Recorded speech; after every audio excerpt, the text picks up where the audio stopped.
तो अभी तक आपको क्या बताया गया था कि किसी एरिया से कितनी मैग्नेटिक फील्ड लाइंस परपेंडिकुलरली पास होती है उसे कहते हैं उस एरिया का across magnetic flux. Magnetic flux होता है बी ए कॉस थीटा।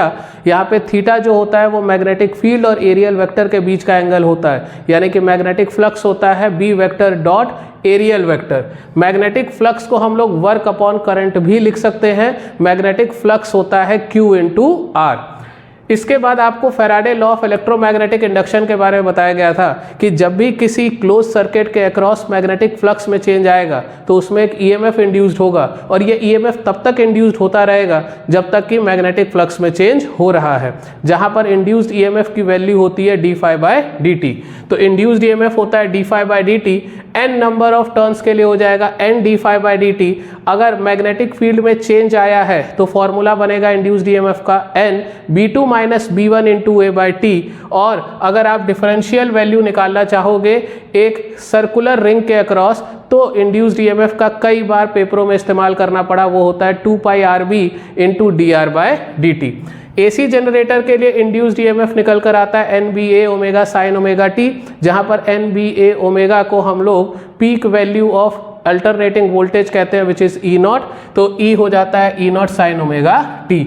मोशनल ईएमएफ यानी कि अगर कोई एक लूप किसी मैग्नेटिक फील्ड में परपेंडिकुलरली एंटर कर रही है या वहां से एग्जिट कर रही है तो जो उसके अंदर ईएमएफ इंड्यूस्ड होगा उसका मैग्नीट्यूड होता है B L V sine theta, या फिर आप कह सकते हैं L V vector cross B vector. अगर मान लो आपको दिया गया है कि वहां पर मैग्नेटिक ग्रेडियंट इतना है which is d B by d r, तो इक्वेशन होती है इंड्यूस्ड ईएमएफ की d B by d r into area into velocity.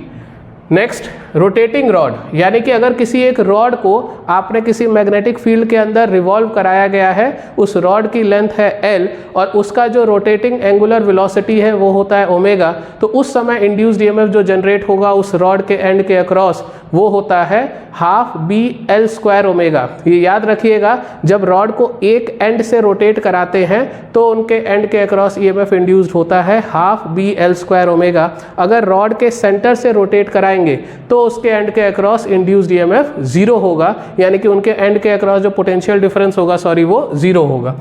इसके बाद आता है सेल्फ इंडक्टेंस और म्यूचुअल इंडक्टेंस।